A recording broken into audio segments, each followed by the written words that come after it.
Barbershops are one of those businesses filling newly vacant high street spaces. In London, these barbershops have seen more growth than anywhere else in the UK. In the past 5 years, there's been a 31% net increase of them in the capital to 527 stores. Male grooming is one of the UK's fastest growing retail sectors, with experts in the industry saying that men are taking more care of themselves than ever before, and they're looking for a more bespoke service, which is why they're opting for barbershops like this over the hairdressers. Gary makes money by selling The Big Issue, a magazine set up to help the homeless. His companion is Lola. Gary has spent many years either living on the street or in hostels. He's currently in temporary accommodation, but in January that could change again. I've just been given an eviction notice through no fault of my own. You know, if I have to go back on the street, then I have to go back on the street. You know, I don't really want to. I'm getting old now, I'm nearly 60. And my health is not really that good, so I don't really want to go back, but if it meant that they said that I couldn't have my dog with me, then I'd go back on the street. Research has shown there are 3 key reasons why people lose their homes. The first is being priced out of the private rental sector.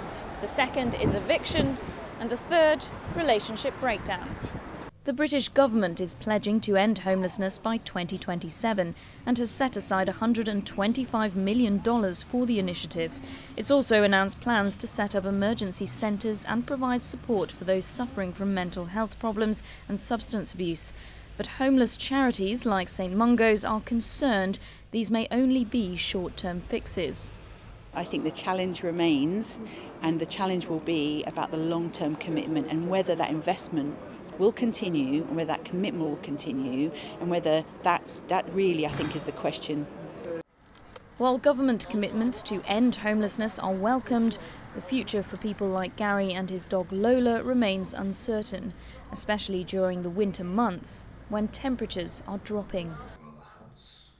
Peter Ashby's mother, Ilse, first came to the UK from Germany in the 1930s to work as a nanny. By 1936, her Jewish heritage family told her not to return. Later, many of these family members were either killed or displaced by the Nazi regime. Now, Peter is looking to reclaim German citizenship through this ancestry. He says for 2 reasons. One is Brexit, which I never voted for and not keen on at all. And I don't like the idea of being restricted in visiting around Europe. The in-screen fingerprint scanner, back-to-back wireless charging and artificial intelligence are where Huawei is trying to set itself apart from other devices.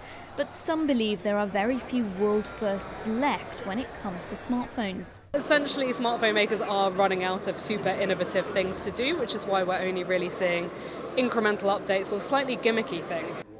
The first major UK solo exhibit for artist Arti Ruga has just opened in London. The artist uses an explosion of colour to create mythical worlds which challenge cultural identity. Ruga's art also uses alternate realities to critique post-apartheid South Africa and question the notion of a rainbow nation. And he says the response from the UK to his work has been overwhelmingly positive. The British audience somehow feels it because also the British audience is multicultural.